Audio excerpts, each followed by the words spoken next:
that we have talked about to this point has been dealing with simple Mendelian inheritance.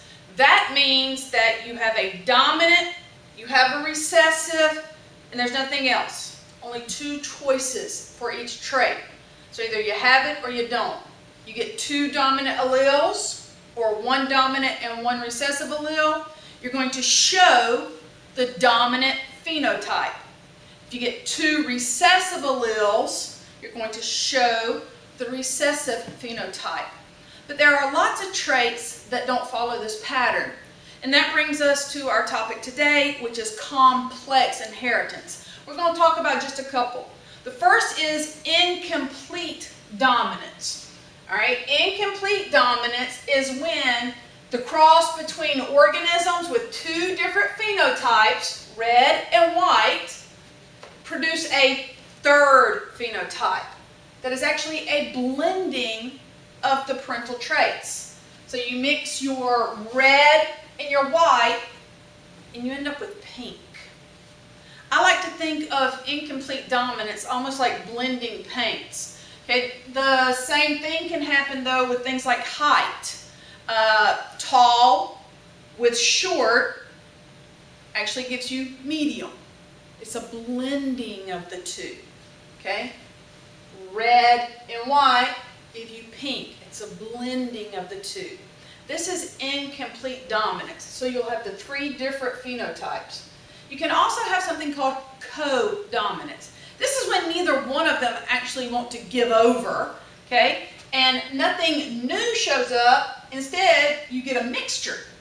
So the cross between organisms with two different phenotypes, a white chicken and a black chicken, actually produces offspring that show both phenotypes at the same time. A checkerboard chicken. Okay, you have black and white alternating feathers. So both of them want to show up. They both show up kind of in equal amounts. That's co-dominance because there they both are at the same time. Right? Kind of like making confetti. You take white confetti and black confetti and throw it in a bag and shake it up. You don't get gray. You get black and white confetti.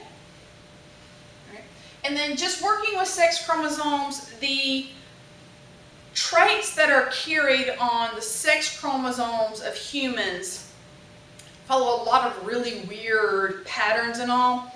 And we really just want to look at how you get gender in an organism. And so that's what we're talking about with this, is the gender. All right, so this is the pair of chromosomes that determines the gender of the organism. All right. If you have an X and an X, and you're talking about humans, you get a female. An X and a Y gives you male. Now, one thing I do want to point out is looking at how you get these colors, all right, or colors, I'm playing with the board, these genders.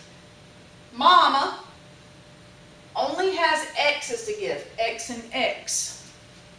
Dad has an X and a Y. So mama is always going to give the X. No matter what, mama's going to give an X.